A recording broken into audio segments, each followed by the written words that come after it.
Hello. তো এখন আমি হচ্ছি রিনির আইবুড়ো ভাতের জন্য রেডি।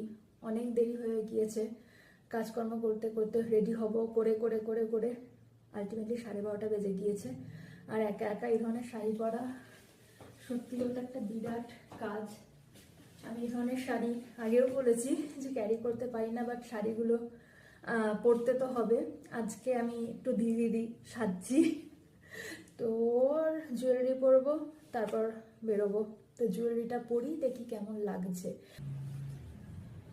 কাজের সময় ব্লাউজ তৈরি করে রাখি না, আর যখন অনুষ্ঠান আসে তখন ব্লাউজ খুঁজে পাই না অ্যাজ ইউজুয়াল, যেটা জানি না আর কারোর হয় কিনা।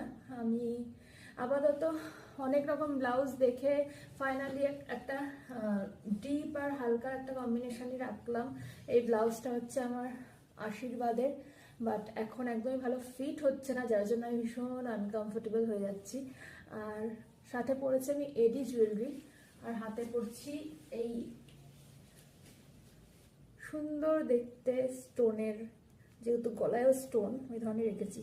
আমি ভেবেছিলাম সিলভার জুয়েলারির সাথে একটু পরবো, বাট এর যেহেতু ব্লাউজটা নেই আর এইটা হয়ে যাচ্ছে গোল্ডেন, দ্যাটস ওয়াই আমাকে গোল্ডেন স্টোন এইসবের কম্বিনেশনে করার চেষ্টা করতে হলো আর কি। তো মোটামুটি ফাইনাল লুক এটাই। রাত্রিবেলা পড়ছে প্রচন্ড ঠান্ডা এইদিকে, আর দিনের বেলা গরম। তো এবার মোটামুটি রেডি হয়ে গিয়েছি। একা শাড়ি পরা সত্যি বলছি খুব ঝামেলার। এখন গিয়ে স্নেহার কাছ থেকে একটু সাহায্য নিতে হবে আমাকে। তো কেমন লাগছে জানাবেন।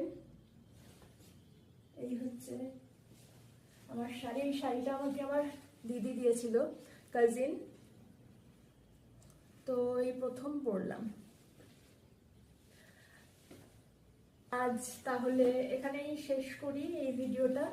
আবার ছোট ছোট ভিডিওস নিয়ে আসবো আবার। আসি আজকে, টাটা।